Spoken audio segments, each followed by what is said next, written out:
I was out in the garden today. The sun was warm, yet sweet. It did not burn, and the wind whisked through the trees, making the leaves flutter to and fro. Every now and then it would swirl gingerly about me, as if to know of my own existence. And suddenly, hosts of birds would flock to the pear tree, landing on the bird feeder, some of them as if taking turns, and I thought, well, how polite. There was magic crackling in the air. Yet it's not these things I see which I call by name. It was the combination of all those things, including me, that made up the magic.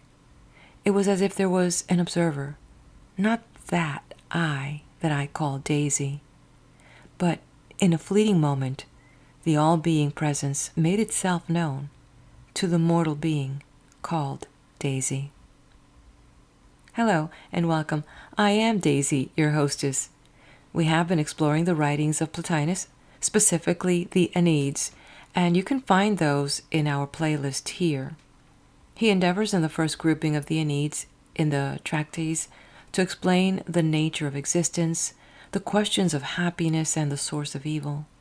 These contemplations are profound, and for many of us the opportunity to give thought to such things are wasted in the pursuit of the mighty dollar to pay our bills and the complexity and minutiae of our everyday lives.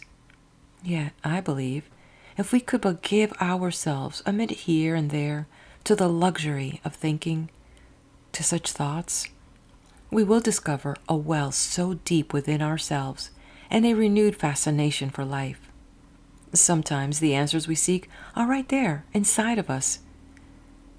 The obvious too simple, like the emperor's new clothes. Yet too often we doubt that little voice inside of us. Sometimes those answers don't come right away, but if we give ourselves a little moment to disconnect, we may discover that through the course of the day or days, the answer come rushing at us. In this video, we continue exploring the philosophical treatise of Plotinus, Second Enneads, and looking into the next 9 treatises, translated by Stephen McKenna. And here we have, starting with the heavenly system. Plotinus, the Enneads. The second Ennead, first tractate, the heavenly system. 1. We hold that the ordered universe in its material mass has existed forever and will forever endure. But simply to refer this perdurance to the will of God, however true an explanation, is utterly inadequate. The elements of this sphere change. The living beings of earth pass away. Only the ideal form, the species, persist. Possibly a similar process obtains in the all. The will of God is able to cope with the ceaseless flux and escape of body stuff by ceaselessly reintroducing the known forms in new substances, thus ensuring perpetuity not to the particular item, but to the unity of idea. Now, seeing the objects of this realm possess no more than duration of form, why should celestial objects and the celestial system itself be distinguished by duration of the particular entity? Let us suppose this persistence to be the result of the all-inclusiveness of the celestial and universal, with its consequence, the absence of any outlying matter into which change could take place or which could break in and destroy. This explanation would no doubt safeguard the integrity of the whole of the all, but our sun and the individual being of the other heavenly bodies would not, on these terms, be secured in perpetuity. They are parts, not one of them in itself, the whole, the all. It would still be probable that theirs is no more than that duration in form which belongs to fire and such entities. This would apply even to the entire ordered universe itself, for it is very possible that this too, though not in process of destruction from outside, might have only formal duration. Its parts may be so wearing each other down as to keep it in a continuous decay while, amid ceaseless flux of the kind constituting its base, An outside power ceaselessly restores the form. In this way, the living all may lie under the same conditions as man and horse and the rest, man and horse persisting, but not the individual of the type. With this, we would have no longer the distinction of one order, the heavenly system stable forever, and another, the earthly, in process of decay, and all would be alike except in the point of time. The celestial would merely be longer lasting. If then we accepted this duration of type alone as a true account of the all equally with its partial members, our difficulties would be eased, or indeed we should have no further problem, once the will of God were shown to be capable, under these conditions and by such communication, of sustaining the universe. But if we are obliged to allow individual persistence to any definite entity within the cosmos, then, firstly, we must show that the divine will is adequate to make it so. Secondly, we have to face the question what accounts for some things having individual persistence and others only the persistence of type. And thirdly, we ask how the partial entities of the celestial system hold a duration which would thus appear possible to all partial things. 2. Supposing we accept this view and hold that, while things below the moon orbs have merely type persistence, the celestial realm and all its several members possess individual entity. It remains to show how this strict permanence of the individual entity, the actual item, eternally unchangeable, can belong to what is certainly corporeal, seeing that bodily substance is characteristically a thing of flux.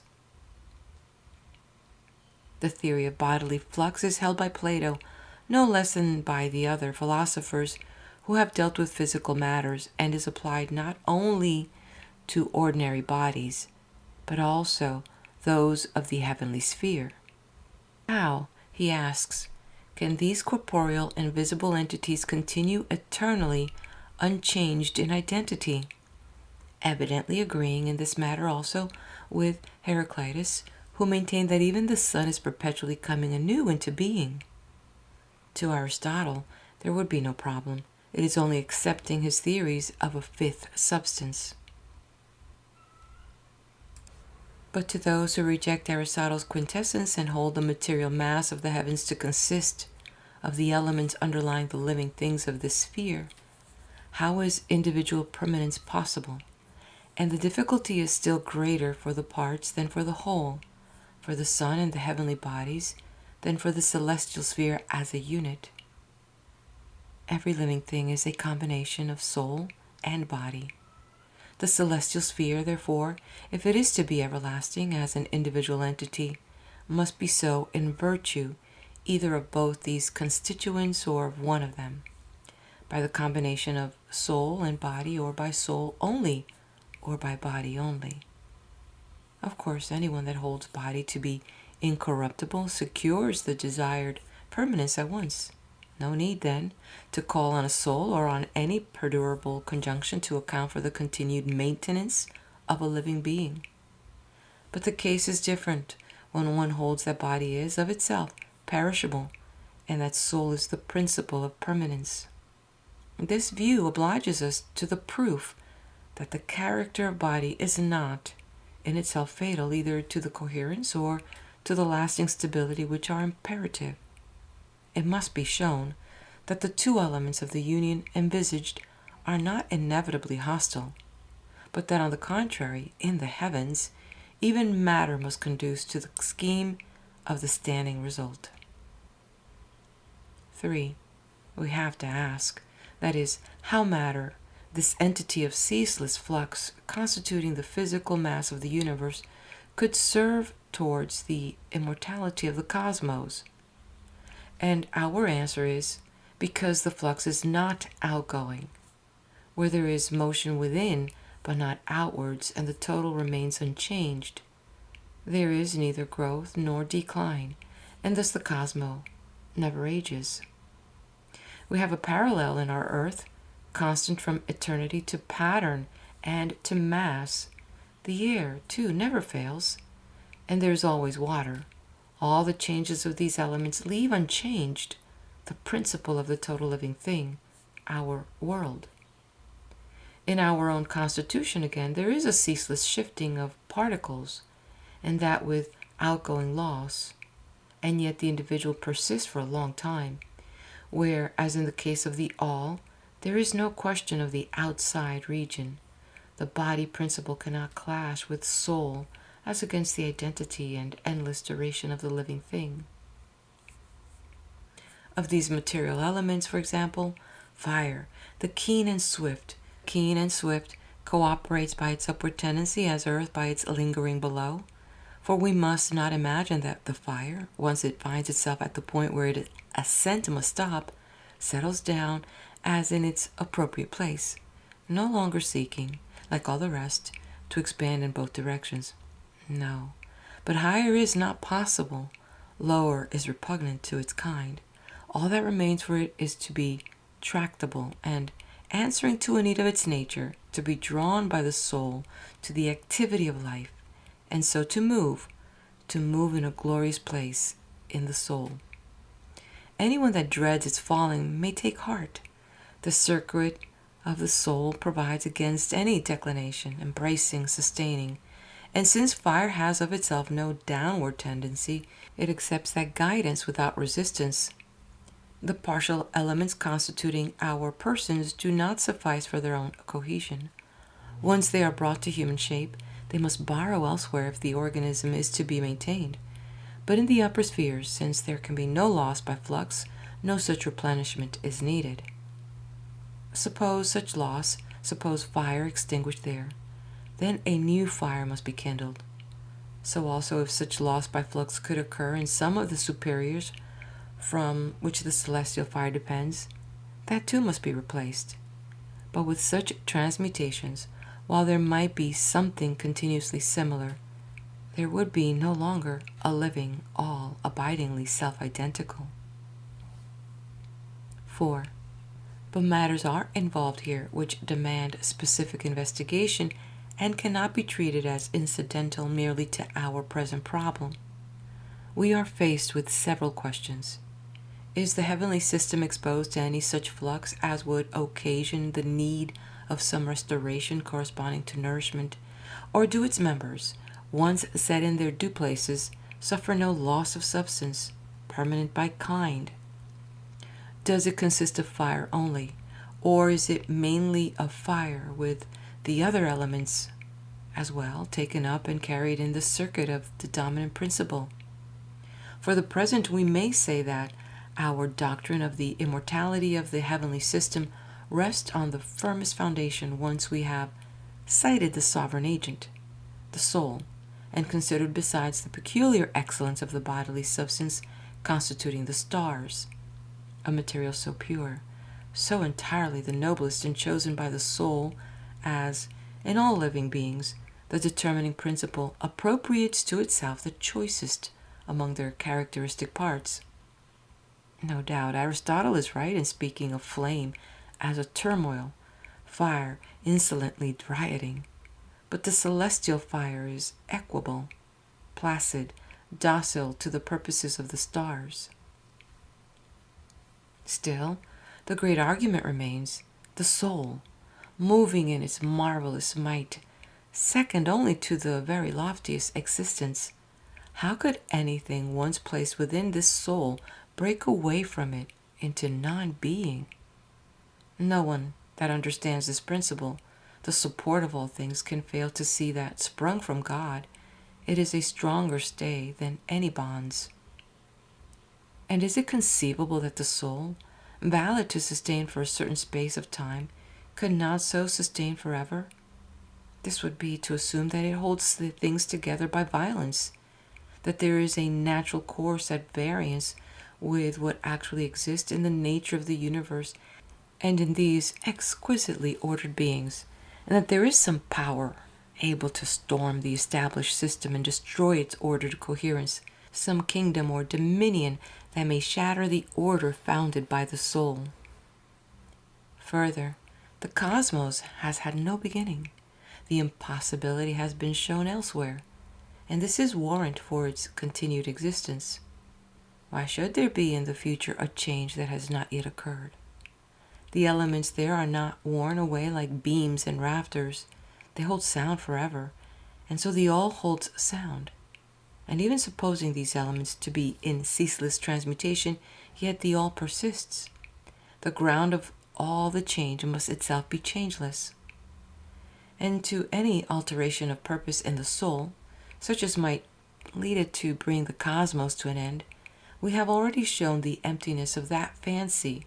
The administration of the universe entails neither labor nor loss. And even supposing the possibility of annihilating all that is material, the soul would be no whit the better or the worse. 5. But how explain the permanence there, while the content of the sphere, its elements and its living things alike, are passing? The reason is given by Plato. The celestial order is from God. The living things of earth are from the gods sprung from God. And it is law that the offspring of God endures. In other words, the celestial soul, and our souls with it, springs directly next from the Creator, while the animal life of this earth is produced by an image which goes forth from that celestial soul and may be said to flow downwards from it. A soul, then, of the minor degree, reproducing, indeed, that of the divine sphere, but lacking in power inasmuch as it must exercise its creative act upon inferior stuff in an inferior region. The substance is taken up into the fabric, being of themselves repugnant to duration. With such an origin, the living things of this realm cannot be of strength to last forever. The material constituents are not as firmly held and controlled as if they were ruled immediately by a principle of higher potency. The heavens, on the contrary, must have persistence as a whole, and this entails the persistence of the parts of the stars they contain.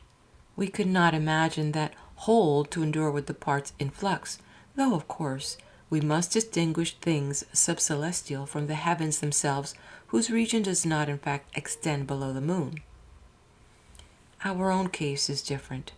Physically, we are formed by that inferior soul, given forth not directly from God, but from the divine beings in the heavens and from the heavens themselves.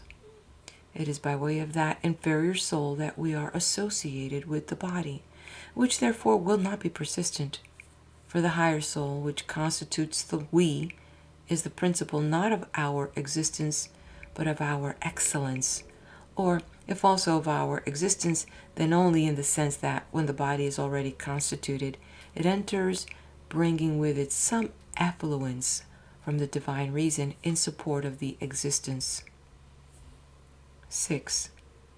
We may now consider the question whether fire is the sole element existing in that celestial realm, and whether there is any outgoing thence with the consequent need of renewal. Timaeus pronounced the material frame of the all to consist primarily of earth and fire. Fire for visibility, earth for solidity, and deduced that the stars must be mainly composed of fire, but not solely, since there is no doubt they are solid. And this is probably a true account. Plato accepts it as indicated by all the appearances, and in fact to all our perception, as we see them and derive from them the impression of illumination. The stars appear to be mostly, if not exclusively, fire. But on reasoning into the matter, we judge that since solidity cannot exist apart from earth matter, they must contain earth as well. But what place could there be for the other elements? It is impossible to imagine water amid so vast a conflagration, and if air were present, it would be continually changing into fire. Admitting, with Timaeus as a logical truth, the two solid figures, standing as extremes to each other, need for their coherence to intermediaries, we may still question whether this holds good with regard to physical bodies. Certainly, water and earth can be mixed without any such intermediate. It might seem valid to object that the intermediates are already present in the earth and the water. But a possible answer would be, Yes, but not as agents whose meeting is necessary to the coherence of those extremes. Nonetheless, we will take it that the coherence of extremes is produced by virtue of each possessing all the intermediates. It is still not proven that fire is necessary to the visibility of earth and earth to the solidarity of fire. On this principle, nothing possesses an essential nature of its very own. Every several thing is a blend, and its name is merely an indication of the dominant constituent. Thus, we are told that earth cannot have concrete existence without the help of some moist element, the moisture in water being the necessary adhesive. But admitting that we so find it, there is still a contradiction in pretending that any one element has a being of its own, and in the same breath denying its self-coherence, making its substance depend upon others, and so, in reality, reducing the specific element to nothing. How can we talk of the existence of the definite kind, earth essential, if there exists no single particle of earth, which actually is earth without any need of water to secure its self-cohesion? What has such an adhesive to act upon if there is absolutely no given magnitude of real earth to which it may bind particle after particle in its business of producing the continuous mass? If there is any such given magnitude, large or small, of pure earth, then earth can exist in its own nature, independently of water. If there is no such primary particle of pure earth, then there is nothing whatever for the water to bind. As for air unchanged, retaining its distinctive quality, how could it conduce to the substance of a dense material like earth? Similarly with fire. No doubt Timaeus speaks of it as necessary not to the existence but to the visibility of earth and the other elements, and certainly light is essential to all visibility. We cannot say that we see darkness, which implies precisely that nothing is seen, as silence means nothing being heard. But all this does not assure us that the earth to be visible must contain fire. Light is sufficient. Snow, for example, and other extremely cold substances gleam without the presence of fire. Though of course it might be said that fire was once there and communicated color before disappearing. As to the composition of water, we must leave it an open question whether there can be such a thing as water without a certain portion of earth. But how can air, the yielding element, contain earth? Fire, again, is earth perhaps necessary there, since fire is by its own nature devoid of continuity and not a thing of 3 dimensions? Supposing it does not possess the solidity of the 3 dimensions, it has that of its thrust. Now, cannot this belong to it by the mere right and fact of its being one of the corporeal entities in nature? Hardness is another matter, a property confined to earth stuff. Remember that gold, which is water, becomes dense by the ascension not of earth but of denseness or consolidation. In the same way, fire, with soul present within it, may consolidate itself upon the power of the soul, and there are living beings of fire among the celestials. But in sum, do we abandon the teaching that all the elements enter into the composition of every living thing? For this sphere, no, but to lift clay into the heavens is against nature, contrary to the laws of her ordaining. It is difficult, too, to think of that swiftest of circuits bearing along earthly bodies in its course, nor could such a material conduce to the splendor and white glint of the celestial fire. 7. We can scarcely do better, in fine, than follow Plato. Thus, in the universe as a whole, there must necessarily be such a degree of solidity, that is to say, of resistance, as will ensure that the earth, set in the center, be a sure footing and support to the living beings moving over it, and inevitably communicate something of its own density to them. The earth will possess coherence by its own unaided quality, but visibility by the presence of fire. It will contain water against the dryness which would prevent the cohesion of its particles. It will hold air to lighten its bulky matters. It will be in contact with the celestial fire, not as being a member of the sidereal system, but by the simple fact that the fire there and our earth both belong to the ordered universe, so that something of the earth is taken up by the fire, as something of the fire by the earth, and something of everything by everything else. This borrowing, however, does not mean that the one thing taking up from the other enters into a composition, becoming an element in a total of both. It is simply a consequence of the cosmic fellowship. The participant retains its own being and takes over not the thing itself, but some property of the thing, not air, but air's yielding softness, not fire, but fire's incandescence. Mixing is another process, a complete surrender with a resultant compound, not, as in this case, earth, remaining earth, the solidity and density we know, with something of fire's qualities superadded. We have authority for this where we read, "At the second circuit from the earth, God kindled a light."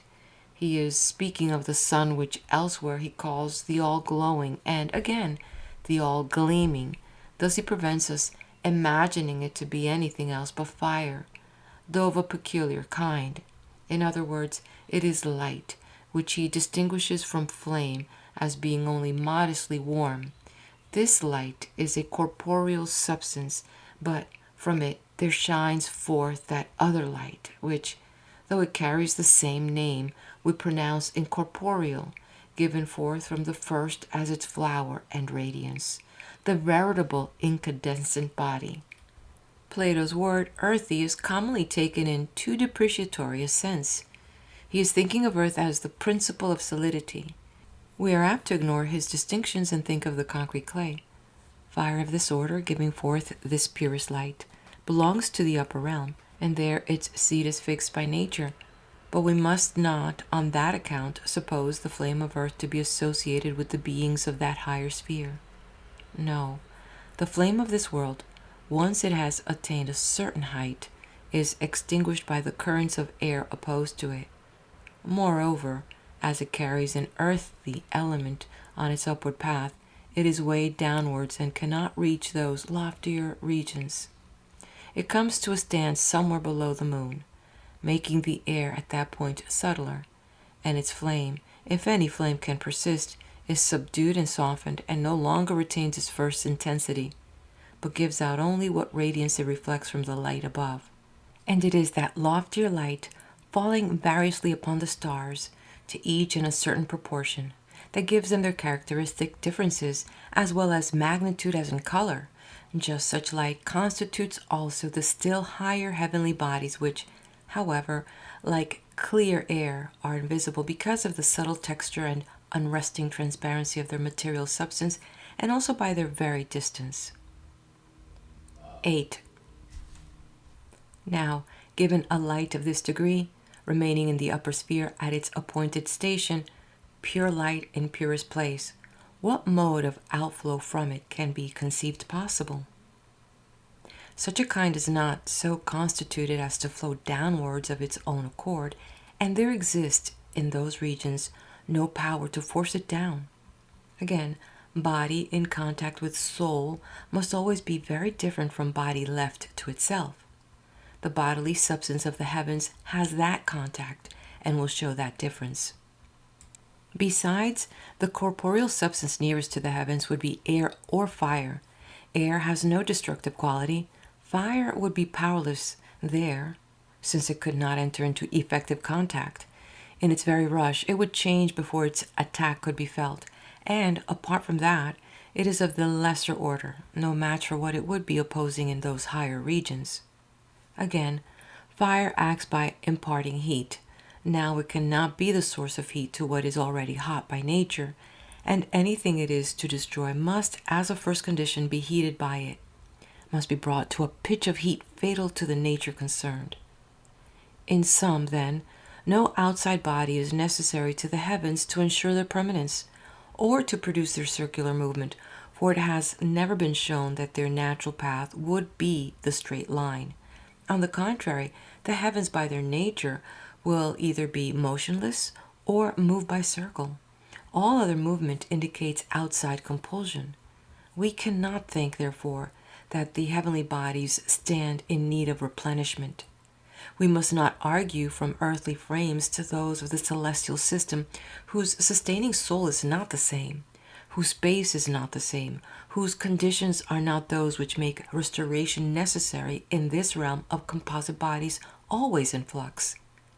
We must recognize that the changes that take place in bodies here represent a slipping away from the being, a phenomena not incident to the celestial sphere, and take place at the dictate of a principle not dwelling in the higher regions, one not powerful enough to ensure the permanence of the existences in which it is exhibited, one which in its coming into being and in its generative act is but an imitation of an antecedent kind, and, as we have shown, cannot at every point possess the unchangeable identity of the intellectual realm.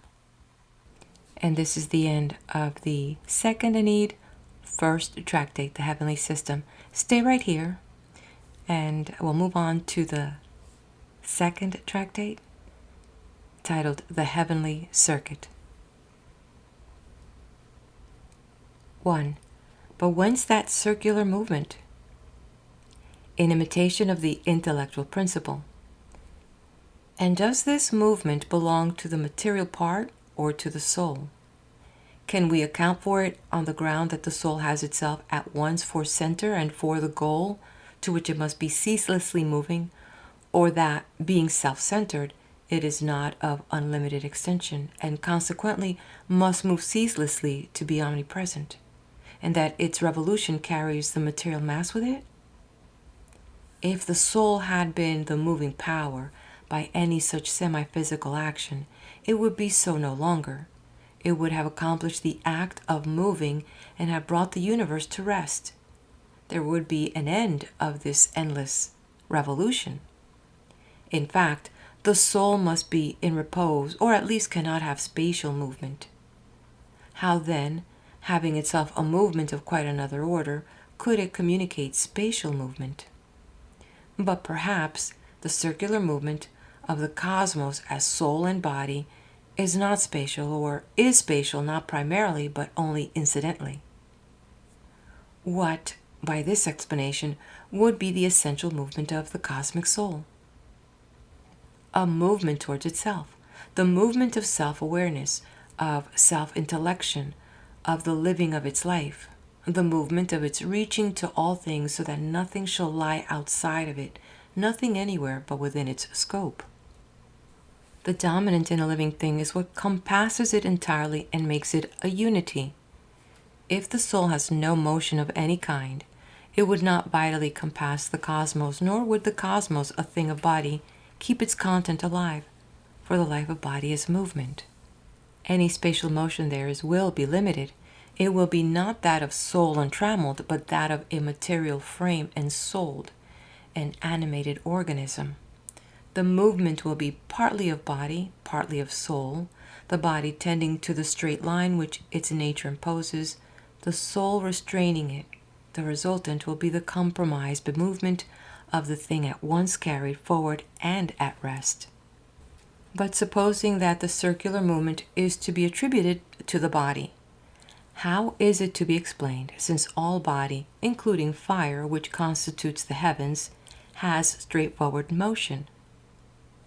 The answer is that forthright movement is maintained only pending arrival at the place for which the moving thing is destined. Where a thing is ordained to be, there it seeks, of its nature, to come for its rest. Its motion is its tendance to its appointed place. Then, since the fire of the sidereal system has attained its goal, why does it not stay at rest? Evidently because the very nature of fire is to be mobile. If it did not take the curve, its straight line would finally fling it outside the universe. The circular course, then, is imperative. But this would imply an act of providence. Not quite. Rather its own act under providence. Attaining to that realm, it must still take the circular course by its indwelling nature, for it seeks the straight path onward, but finds no further space and is driven back so that it recoils on the only course left to it. There is nothing beyond. It has reached the ultimate. It runs its course in the regions it occupies, itself its own sphere, not destined to come to rest there, existing to move. Further, The center of a circle, and therefore of the cosmos, is distinctively a point of rest. If the circumference outside were not in motion, the universe would be no more than one vast center, and movement around the center is all the more to be expected in the case of a living thing whose nature binds it within a body. Such motion alone can constitute its impulse towards its center. It cannot coincide with the center, for then there would be no circle. Since this may not be, it whirls about it, so only can it indulge its tendance. If, on the other hand, the cosmic circuit is due to the soul, we are not to think of a painful driving, wear it down at last. The soul does not use violence or in any way thwart nature, for nature is no other than the custom the old soul has established. Omnipresent in its entirety, incapable of division, the soul of the universe communicates that quality of universal presence to the heavens, to, in their degree, the degree that is, of pursuing universality and advancing towards it. If the soul halted anywhere, there the cosmos, too, brought so far, would halt. But the soul encompasses all, and so the cosmos moves, seeking everything. Yet never to attain? On the contrary, this very motion is its eternal attainment. Or better, the soul is ceaselessly leading the cosmos towards itself.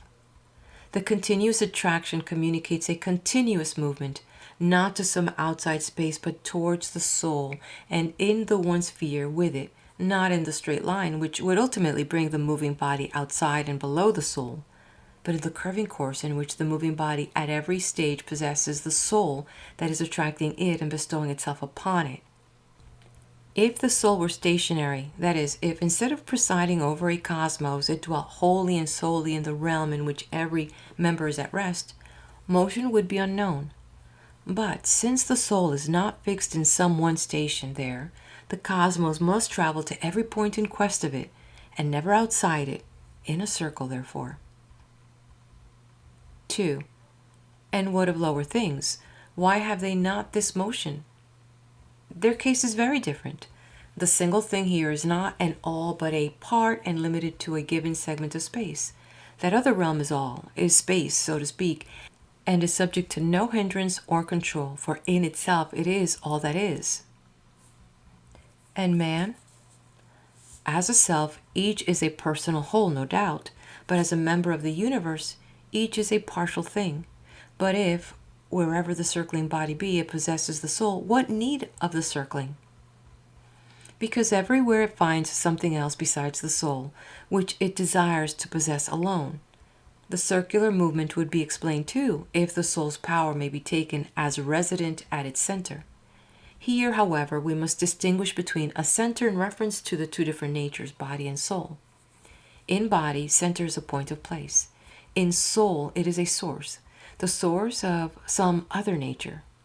The word, which without qualification would mean the midpoint of a spheric mass, may serve in the double reference, and as in a material mass, so in the soul. There must be a center, that around which the object, soul, or material mass revolves. The soul exists in revolution around God to whom it clings in love, holding itself to the utmost of its power, near to Him as the being on which all depends, and since it cannot coincide with God, it circles about Him. Why then do not all souls, i.e. the lower, also as those of men and animals, the circle about the Godhead? Every soul does in its own rank and place. And why not our very bodies also? Because the forward path is characteristic of body, and because all the body's impulses are to others' ends, and because what in us is of this circling nature, the soul, is hampered in its motion by the clay it bears with it, while in the higher realm everything flows on its course lightly and easily, with nothing to check it, once there is any principle of motion in it at all. And it may very well be that even in us the spirit which dwells with the soul does thus circle about the divinity. For since God is omnipresent, the soul, desiring perfect union, must take the circular course. God is not stationed. Similarly, Plato attributes to the stars not only the spheric movement belonging to the universe as a whole, but also to each a revolution around their common center.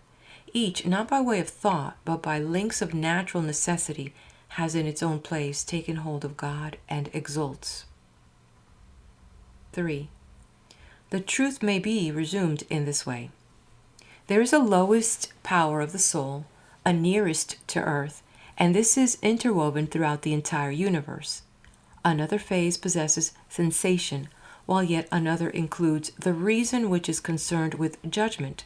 This higher phase holds itself to the spheres, poised towards the above, but hovering over the lesser soul and giving forth to it an effluence which makes it more intensely vital.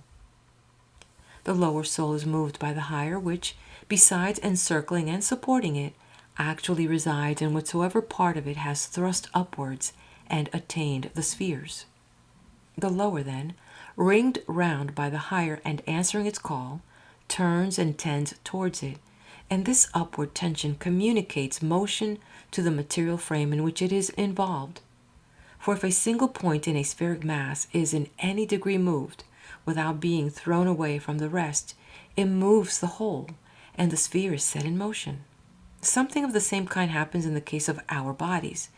The unspatial movement of the soul, in happiness, for instance, or at the idea of some pleasant event, sets up a spatial movement in the body.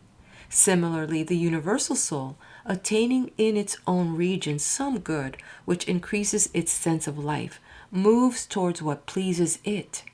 And so, by force of the union established in the order of nature, it moves the body in the body's region, that is, in space. As for that phase of the soul in which sensation is vested, it too, like the higher, takes its good from the supreme above itself and moves rejoicingly in quest of it, and since the object of its desire is everywhere, it too ranges always through the entire scope of the universe. The intellectual principle has no such progress in any region. Its movement is a stationary act, for it turns upon itself. And this is why the all, circling as it does, is at the same time at rest. End of the second Ennead, second tractate. We'll continue with Plotinus the Enneads as we explore the third tractate of the second grouping of Enneads. And if you haven't done so yet, please do hit that like button, share this with your friends who love philosophy, and subscribe to the channel. Plotinus the second Enneads, translated by Stephen McKenna. Third tractate, Are the Stars Causes? 1. That the circuit of the stars indicates definite events to come, but without being the cause direct, as the general opinion holds, of all that happens, has been elsewhere affirmed and proved by some modicum of argument. But the subject demands more precise and detailed investigation, for to take the one view rather than the other is of no small moment. The belief is that the planets in their courses actually produce not merely such conditions as poverty, wealth, health and sickness, but even ugliness and beauty, and, gravest of all, vices and virtue, and the very acts that spring from these qualities, the definite doings of each moment of virtue or vice. We are to suppose the stars to be annoyed with men, and upon matters in which men, molded to what they are by the stars themselves, can surely do them no wrong.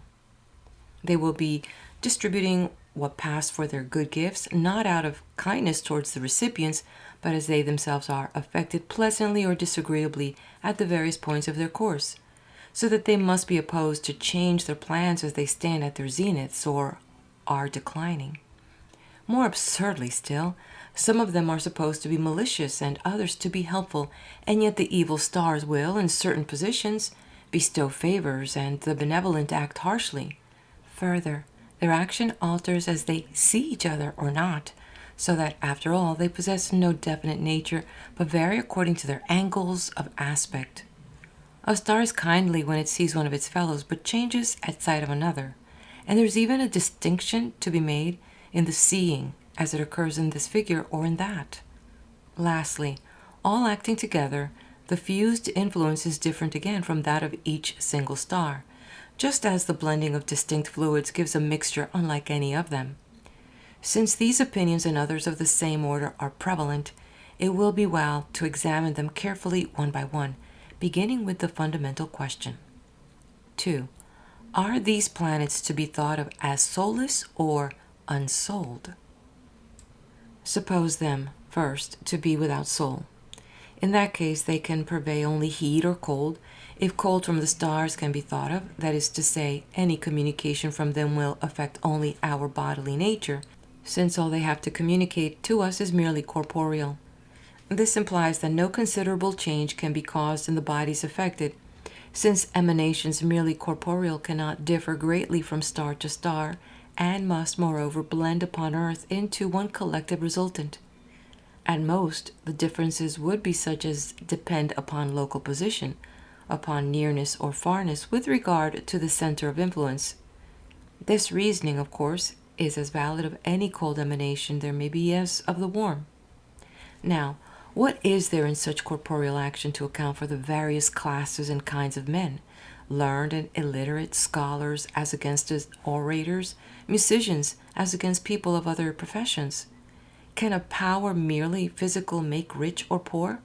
Can it bring about such conditions as in no sense depend upon the interaction of corporeal elements? Could it, for example, bring a man such and such a brother, father, son, or wife, give him a stroke of good fortune at a particular moment, or make him generalissimo or king? Next, suppose the stars to have life and mind and to be effective by deliberate purpose.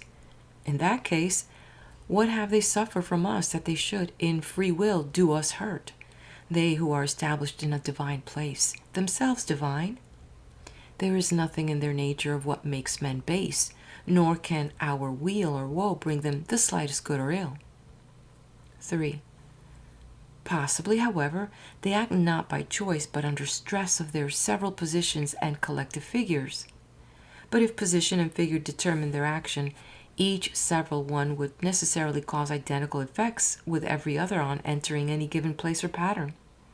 And that raises the question, what effect for good or bad can be produced upon any one of them by its transit in the parallel of this or that section of the zodiac circle, for they are not in the zodiacal figure itself, but considerably beneath it, especially since, whatever point they touch, they are always in the heavens. It is absurd to think that the particular grouping under which a star passes can modify either its character or its earthward influences. And can we imagine it altered by its own progression as it rises, stand at center, declines? Exultant when at center, dejected or enfeebled in declension, some ranging as they rise and growing benignant as they set, while declension brings out the best in one among them, surely this cannot be.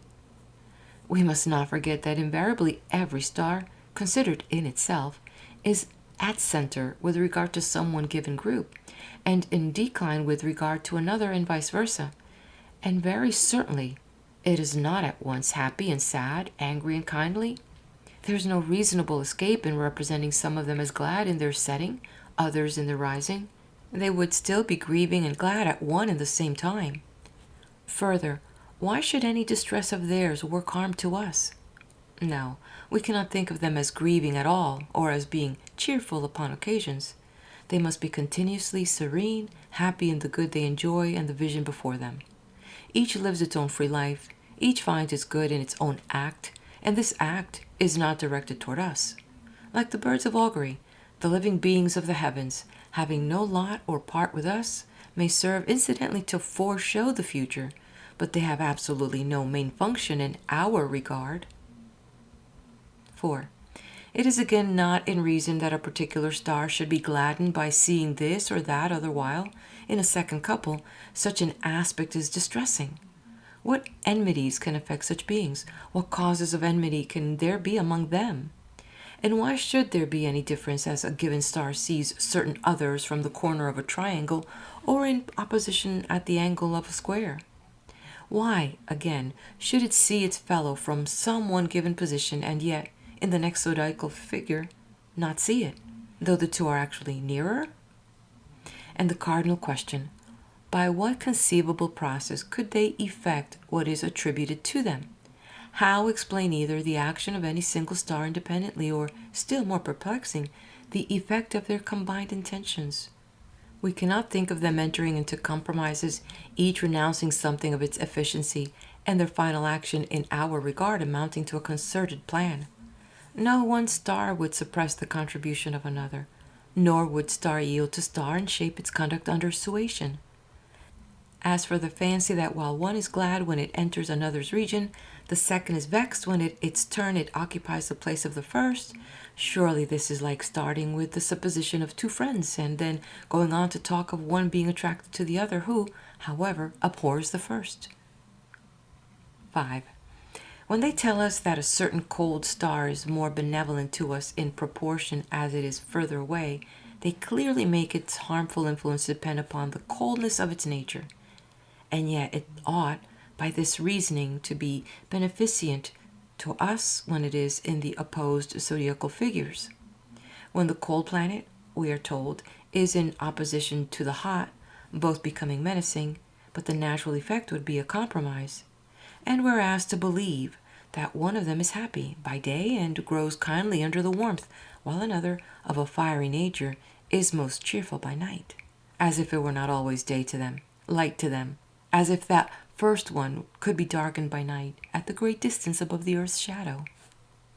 Then there's the notion that the moon, in conjunction with a certain star, is softened at her full, but is malignant in the same conjunction when her light has waned. Yet, if anything of this order could be admitted, the very opposite would be the case. For when she is full to us, she must be dark on the further hemisphere, that is to say, that the star which stands above her, and when dark to us, she is full to that other star, upon which only then, on the contrary, does she look with her light.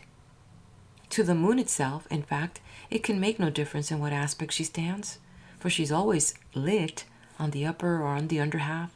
To the other star, the warmth from the moon, of which they speak, might make a difference, but that warmth would reach it precisely when the moon is without light to us. At its darkest to us, it is full to that other, and therefore, by the theory, beneficent. The darkness of the moon to us is of moment to the earth, but brings no trouble to the planet above. That planet, it is alleged, can give no help on account of its remoteness, and therefore seems less well disposed. But the moon at its full suffices to the lower realm, so that the distance of the other is of no importance. When the moon, though dark to us, is in aspect with the fiery star, she is held to be favorable. The reason alleges that the force of Mars is all sufficient, since it contains more fire than it needs. The truth is that while the material emanations from the living beings of the heavenly system are of various degrees of warmth, planet differing from planet, in this respect, no cold comes from them. The nature of the space in which they have their being is voucher for that. The star known as Jupiter includes a due measure of fire and warmth, in this resembling the morning star, and therefore seem to be in brilliance with it. In aspect with what is known as the fiery star, Jupiter is beneficent by virtue of the mixing of influences. In aspect with Saturn, unfriendly by dint of distance. Mercury, it would seem, is in itself indifferent whatever stars it be in aspect with, for it adopts any and every character. But again, the truth is that all the stars are serviceable to the universe, and therefore can stand to each other only as the service of the universe demands, in a harmony like that observed in the members of any one animal form. They exist essentially for the purpose of the universe, just as the gall exists for the purpose of the body as a whole, not less than for its own immediate function. It is to be the inciter of the animal spirits, but without allowing the entire organism and its own especial region to run riot. Some such balance of function was indispensable in the all, bitter with sweet. There must be differentiation, eyes and so forth, but all the members will be in sympathy with the entire animal frame to which they belong. Only so can there be a unity and a total harmony. And in such a total, analogy will make every part a sign. 6. But that this same Mars, or even Venus, in certain aspects should cause adulteries, if they could thus, through the agency of human incontinence, satisfy their own mutual desires, is not such a notion the height of unreason? And who could accept the fancy that their happiness comes from their seeing each other in this or that relative position, and not from their own settled nature? Again, countless myriads of living beings are born and continue to be, to minister continuously to every separate one of these, to make them famous, rich, poor, lascivious, to shape the active tendencies of every single one. What kind of life is this for the stars? How could they possibly handle a task so huge? They are to watch, we must suppose, the rising of each several constellation, and upon that signal to act. Such a one, they see, has risen by so many degrees, representing so many of the periods of its upward path. They reckon on their fingers at what moment they must take the action which, executed prematurely, would be out of order. And in the sum there is no one being controlling the entire scheme. All is made over to the stars singly, as if there were no sovereign unity, standing as source of all the forms of being in subordinate association with it, and delegating to the separate members, in their appropriate kinds, the task of accomplishing its purpose and bringing its latent potentiality into act. This is a separist theory, tenable only by minds ignorant of the nature of a universe which has a ruling principle and a first cause operative downwards through every member. 7. But if the stars announce the future, as we hold of many other things also, what explanation of the cause have we to offer? What explains the purposeful arrangement thus implied? Obviously, unless the particular is included under some general principle of order, there can be no signification. We may think of the stars as letters perpetually being inscribed on the heavens, or inscribed once for all, and yet moving as they pursue the other task allotted to them. Upon these main tasks will follow the quality of signifying, just as the one principle underlying any living unit enables us to reason from member to member, so that, for example, we may judge of character and even of perils and safeguards by indications in the eyes or in some other part of the body. If these parts of us are members of a whole, so are we. In different ways the one law applies. All teems with symbol. The wise man is the man who in any one thing can read another, a process familiar to all of us and not a few examples of everyday experience. But what is the comprehensive principle of coordination? Establish this, and we have a reasonable basis for the divination, not only by the stars, but also by birds and other animals, from which we derive guidance in our varied concerns. All things must be enchained, and the sympathy and correspondence obtaining in any one closely knit organism must exist first and most intensely in the all. There must be one principle constituting this unit of many forms of life and enclosing the several members within the unity, while at the same time, precisely as in each thing of the detail, the parts too have each a definite function. So in the all, the higher all, each several member must have its own task, but more markedly so, since in this case the parts are not merely members but themselves alls, members of the loftier kind. Thus each entity takes its origin from one principle and therefore, while executing its own function, works in with every other member of that all from which its distinct task has by no means cut it off. Each performs its act, each receives something from the others, every one at its own moment bringing its touch of sweet or bitter, and there is nothing undesigned, nothing of chance in all the process. All is one scheme of differentiation, starting from the first and working itself out in a continuous progression of kinds. 8. Soul, then, in the same way, is intent upon a task of its own. In everything it does, it counts as an independent source of motion. It may take a direct course, or it may divagate, but a law of justice goes with every action in the universe, which, otherwise, would be dissolved and is perdurable because the entire fabric is guided as much by the orderliness as by the power of the controlling force. And in this order the stars, as being no minor members of the heavenly system, are cooperators contributing at once to its stately beauty and to its symbolic quality. Their symbolic power extends to the entire realm of sense, their efficacy only to what they patently do. For our part, nature keeps us upon the work of the soul as long as we are not wrecked in the multiplicity of the universe. Once thus sunk and held, we pay the penalty, which consists both in the fall itself and in the lower rank thus entailed upon us. Riches and poverty are caused not by the stars, but by the combinations of external fact. And what of virtue and vice? That question has been amply discussed elsewhere. In a word, virtue is ours by the ancient staple of the soul. Vice is due to the commerce of a soul with the outer world. 9. This brings us to the spindle destiny, spun according to the ancients by the fates. To Plato, the spindle represents the cooperation of the moving and the stable elements of the cosmic circuit. The fates, with necessity, mother of the fates, manipulate it and spin at the birth of every being, so that all comes into the existence through necessity. In the Timaeus, the creating God bestows the essential of the soul, but it is the divinities moving in the cosmos, the stars, that infuse the powerful affections holding from necessity. Our impulse and our desire, our sense of pleasure and of pain, and that lower phase of the soul in which such experiences originate. By this statement, our personality is bound up with the stars, whence our soul, as total of principle and affections, takes shape, and we are set under necessity at our very entrance into the world.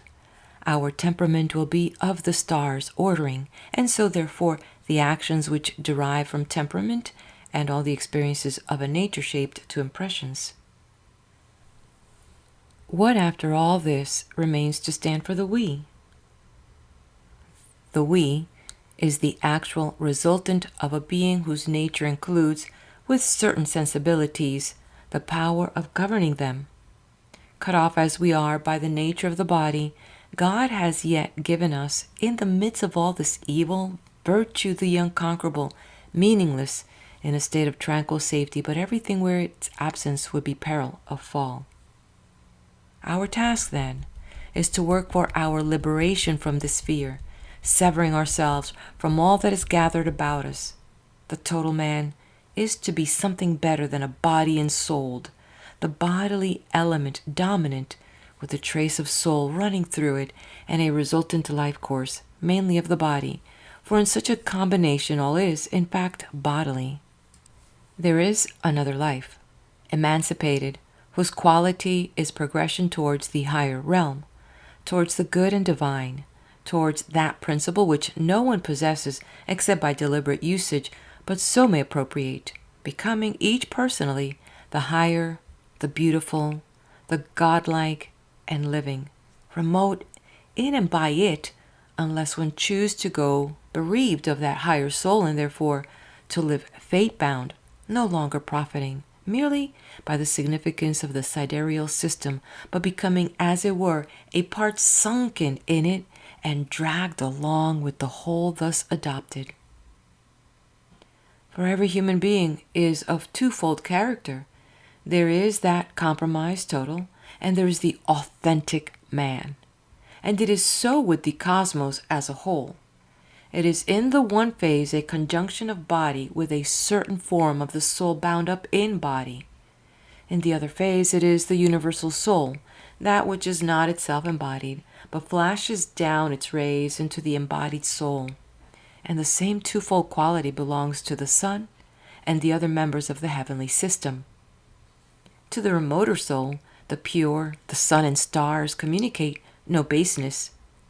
In their efficacy upon the material all, they act as parts of it, as ensouled bodies within it, and they act only upon what is partial.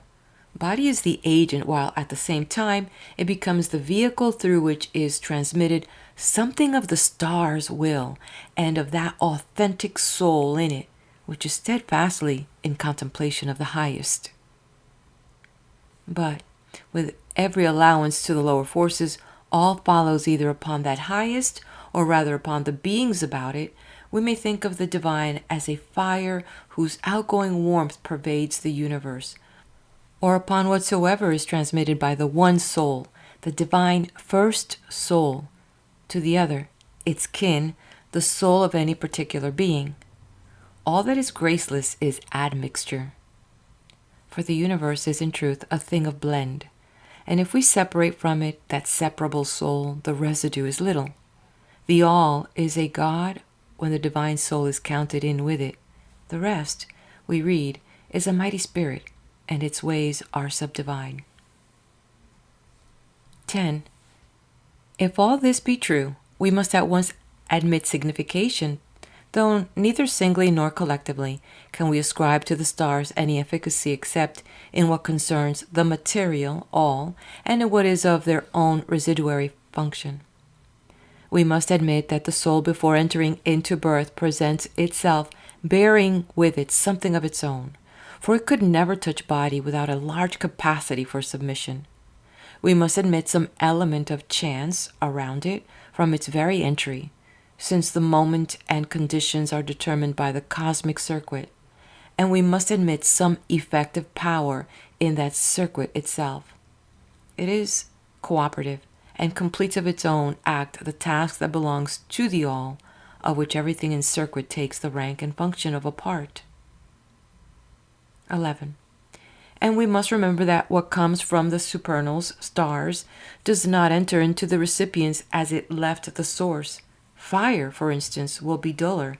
The loving instinct will degenerate and issue in ugly forms of the passion. The vital energy in a subject not so balanced as to display the mean of manly courage will come out as either ferocity or faint-heartedness. And ambition filled with desire and with honor for its goal will set up the pursuit of specious values. Intellectual power at its lowest produces the extreme of wickedness, for wickedness is a miscalculating effort towards intelligence, which is equal towards the highest principle in the man. Any such quality, modified at best from its supreme form, deteriorates again within ourselves. Things of any kind that approach from above, altered by merely leaving their source, change further still by their blending with bodies, with matter, with each other. 12. All that thus proceeds from the supernal combines into a unity in the subject concerned, and every existing entity takes something from this blended infusion, so that the result is the thing itself plus some quality. The effluence does not make the horse, but adds something to it, for the horse comes by horse, and man by man. The sun plays its part, no doubt, in the shaping, but the man has his origin in the human principle. Outer things have their effect, sometimes to hurt and sometimes to help. Like a father, they often contribute to good, but sometimes also to harm. But they do not wrench the human being from the foundation of its nature, though sometimes matter is the dominant, and the human principle takes the second place, so that there is a failure to achieve perfection. The ideal has been attenuated. 13. Of phenomena of the sphere, some derive from the cosmic circuit and some not. We must take them singly and mark them off, assigning to each its origin. The gist of the whole matter lies in the consideration that soul governs this all by the plan contained in the reason principle, and plays in the all exactly the part of the particular principle which in every living thing forms the members of the organism, and adjusts them to the unity of which they are portions. The entire force of the soul is represented in the all, but in the parts, soul is present only in proportion to the degree of essential reality held by each of such partial objects. Surrounding every separate entity, there are other entities whose approach will sometimes be hostile and sometimes helpful to the purpose of its nature. But to the all taken in its length and breadth, each and every separate existent is an adjusted part, holding its own characteristic and yet contributing by its own native tendency to the entire life history of the universe. The soulless parts of the all are merely instruments. All their action is effected, so to speak, under a compulsion from outside themselves. The ensouled fall into two classes. The one kind has a motion of its own, but haphazard, like that of horses between the shafts, but before their driver sets the course. They are set right by the whip. In living being possessed of reason, the nature principle includes the driver. Where the driver is intelligent, it takes in the main a straight path to a set end. But both classes are members of the all and cooperate towards the general purpose. The greater and most valuable among them have an important operation over a wide range. Their contribution towards the life of the whole consists in acting, not in being acted upon. Others, but feebly equipped for action, are almost wholly passive. There is an intermediate order whose members contain within themselves a principle of productivity and activity, and make themselves very effective in many spheres or ways, and yet serve also by their passivity. Thus all stands as one all-complete life, whose members, to the measure in which each contains within itself the highest, effect all that is high and noble. And the entire scheme must be subordinate to its dirigent, as an army to its general, following upon Zeus. It has been said, as he proceeds towards the intelligible kind. Secondary in the all are those of its parts which possess a less exalted nature, just as in us the members rank lower than the soul. And so all through there is a general analogy between the things of the all and our own members, none of quite equal rank. All living things, then, all in the heavens and all elsewhere, fall under the general reason principle of the all. They have been made parts with a view to the whole. Not one of these parts, however exalted, has power to effect any alteration of these reason principles or of things shaped by them and to them. Some modification one part may work upon another, whether for better or for worse, but there is no power that can wrest anything outside of its distinct nature. The part effecting such a modification for the worse may act in several ways. It may set up some weakness restricted to the material frame, or it may carry the weakness through to the sympathetic soul, which by the medium of the material frame become a power to debasement, has been delivered over, though never in its essence, to the inferior order of being. Or in the case of a material frame ill organized, it may check all such action of the soul upon the material frame as demands a certain collaboration in the part acted upon. Thus a lyre may be so ill strung as to be incapable of the melodic exactitude necessary to musical effect. 14. What of poverty and riches, glory and power? In the case of inherited fortune, the stars merely announce a rich man, exactly as they announce the high social standing of the child born to a distinguished house. Wealth may be due to personal activity. In this case, if the body has contributed, part of the effect is due to whatever has contributed towards the physical powers, first the parents, and then, if place has had its influence, sky and earth. If the body has borne no part of the burden, then the success and all the splendid accompaniments added by recompensers must be attributed to virtue exclusively. If fortune has come by gift from the good, then the source of the wealth is, again, virtue. If by gift from the evil, but to a meritorious recipient, then the credit must be given to the action of the best in them. If the recipient is himself unprincipled, the wealth must be attributed primarily to the very wickedness, and to whatsoever is responsible for the wickedness, while the givers bear an equal share in the wrong. When the success is due to labor, tillage for example, it must be put down to the tiller, with all his environment as contributory. In the case of treasure trove, something from the all has entered into action, and if this be so, it will be foreshown, since all things make a chain, so that we can speak of things universally. Money is lost. If by robbery, the blame lies with the robber and the native principle guiding him. If by shipwreck, the cause is the chain of events. As for good fame, it is either deserved and then is due to the services done and to the merit of those appraising them, or it is undeserved and then must be attributed to the injustice of those making the award. And the same principle holds as regards power, for this also may be rightly or unrightly placed. It depends either upon the merit of the dispensers of place or upon the man himself who has effected his purpose by the organization of supporters or in many other possible ways. Marriages, similarly, are brought about either by choice or by chance interplay of circumstance, and births are determined by marriages. The child is molded true to type when all goes well. Otherwise, it is married by some inner detriment, something due to the mother personally or to an environment unfavorable to that particular conception. 15. According to Plato, lots and choice play a part in the determination of human conditions. Before the spindle of necessity is turned, that once done, only the spindle destiny is valid. It fixes the chosen conditions irretrievably, since the elected guardian spirit becomes accessory to their accomplishment. But what is the significance of the lots? By the lots implying the unchosen element. We are to understand birth into the conditions actually existent in the all at the particular moment of each entry into body. Birth into such and such a physical frame from such and such parents in this or that place, and generally all that in our phraseology is the external. For particulars and universals alike, it is established that to the first of those known at the Fates, to Clotho, the spinner, must be due the unity and, as it were, interweaving of all that exists. Lachesis, the apportioner, presides over the lots. To Atropos, the inflexible, must necessarily belong the conduct of mundane events.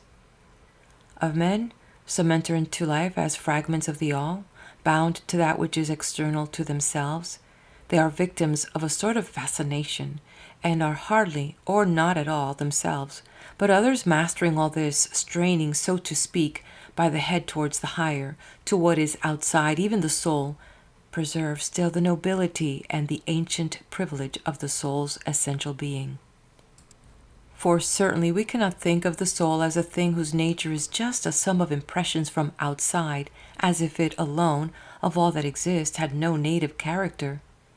No, much more than all else, the soul, possessing the status of an independent principle, must have as its native wealth many powers serving to the activities of its kind. It is an essential existent, and with this existence must go desire and act and the tendency towards some good. While body and soul stand one combined thing, there is a joint nature, a definite entity having definite functions and employments. But as soon as any soul is detached, its employments are kept apart, its very own. It ceases to take the body's concerns to itself. It has vision now. Body and soul stand widely apart. 16. The question arises, what phase of the soul enters into the union for the period of embodiment, and what phase remains distinct? What is separable and what necessarily interlinked, and in general, what the living being is? On all this there has been a conflict of teaching. The matter must be examined later on from quite other considerations than occupy us here. For the present, let us explain in what sense we have affirmed that soul governs the all by the plan contained in the reason principle. One theory might be that the soul creates the particular entities in succession. Man followed by horse and other animals, domestic or wild, fire and earth, though first of all, that it watches these creations acting upon each other, whether to help or to harm, observes, and no more, the tangled web formed by all these strands and their unfailing sequences, and that it makes no concern of the result beyond securing the reproduction of the primal living beings, leaving them for the rest to act upon each other according to their definite natures. Another view makes the soul answerable for all that thus comes about, since its first creations have set up the entire enchainment. No doubt the reason principle, conveyed by the soul, covers all the action and experience of this realm. Nothing happens, even here, by any form of hazard. All follows a necessary order. Is everything, then, to be attributed to the act of the reasoning principles? To their existence, no doubt, but not to their effective action. They exist, and they know, or better, the soul which contains the engendering reason principle knows the result of all it has brought to pass. For whensoever similar factors meet and act in relation to each other, similar consequences must inevitably ensue. The soul adopting or foreplanning the given conditions accomplishes the due outcome and links all into a total. All then is antecedent and resultant, each sequent becoming in turn an antecedent once it has taken its place among things. And perhaps this is a cause of progressive deterioration. Men, for instance, are not as they were of old. By dint of interval and of the inevitable law, the reasoned principles constituting man have ceded something to the characteristics of the matter. But the soul watches the ceaselessly changing universe and follows all the fate of all its works. This is its life, and it knows no respite from this care, but is ever laboring to bring about perfection, planning to lead all to an unending state of excellence, like a farmer, first sowing and planting, then constantly setting to rights where rainstorms and long frosts and high gales have played havoc. If such a conception of soul be rejected as untenable, we are obliged to think that the reason principles themselves foreknew or even contained the ruin and all the consequences of flaw. But then we would be inputting the creation of evil to the reason principles, though we ought to be saved from this by reflecting that the arts and their guiding principles do not include blundering, do not cover the inartistic, the destruction of the work of art. And here it will be objected that in the all there is nothing contrary to nature, nothing evil.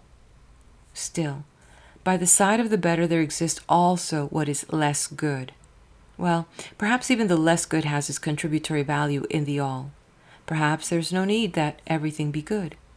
Contraries may cooperate, and without opposites there could be no ordered universe. All living beings of the partial realm include contraries. The better elements are compelled into existence and molded to their function by the reason principle directly. The less good are potentially present in the reason principles, actually present in the phenomena themselves. The soul's power had reached its limits and failed to bring the reason principles into complete actuality since, amid the clash of these antecedent principles, matter had already from its own stock produced the less good. Yet, with all this, matter is continuously overruled towards the better, so that out of the total things, modified by soul on the one hand and by matter on the other hand, and on either hand as sound as in the reason principles, there is, in the end, a unity. 17. But these reason principles contained in the soul, are they thoughts? And if so, by what process does the soul create in accordance with these thoughts? It is upon matter that this act of the reason is exercised, and what acts physically is not an intellectual operation or a vision, but a power modifying matter, not conscious of it but merely acting upon it. The reason principle, in other words, acts much like a force producing a figure or pattern upon water, that of a circle, suppose, where the formation of the ring is conditioned by something distinct from that force itself. If this is so, the prior puissance of the soul, that which conveys the reason principles, must act not directly but by manipulating the other soul, that which is united with matter and has the generative function. But is this handling the result of calculation? Calculation implies reference. Reference then to something outside or to something contained within itself. If to its own content there is no need of reasoning, which could not itself perform the act of creation, creation is the operation of that phase of the soul which contains ideal principles, for that is its stronger puissance, its creative part. It creates, then, on the model of the ideas, for what it has received from the intellectual principle it must pass on in turn. In sum, then, the intellectual principle gives from itself to the soul of the all which follows immediately upon it.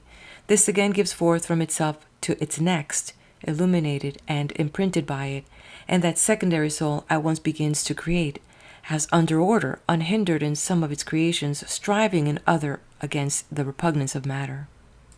It has a creative power, derived. It is stored within reason principles, not the very originals. Therefore it creates, but not in full accordance with the principles from which it has been endowed. Something enters from itself, and plainly this is inferior.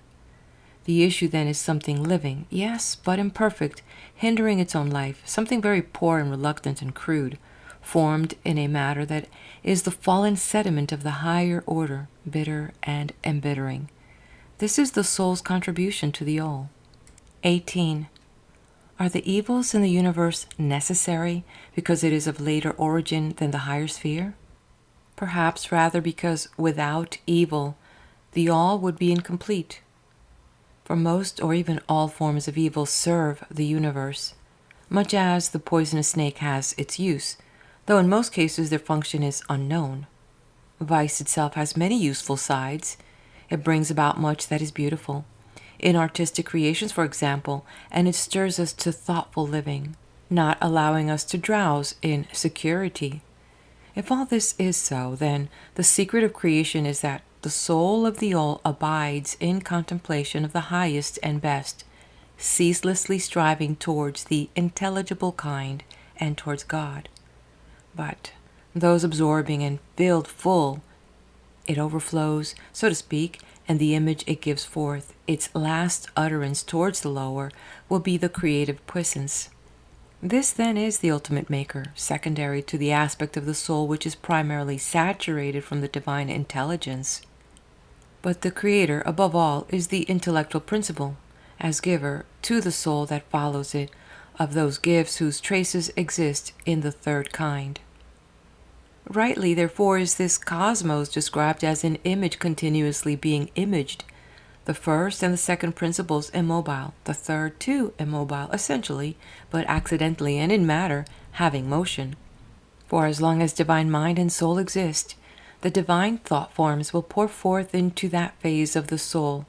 As long as there is a sun, all that streams from it will be some form of light. End of the second Ennead, third tractate. Please do hit the like button. Leave me a comment. What do you think about any of these particular treatises he's talking about or topics within this Ennead? And subscribe to the channel. Let's head over to the next video as we move on to the second Ennead, fourth tractate, Matter.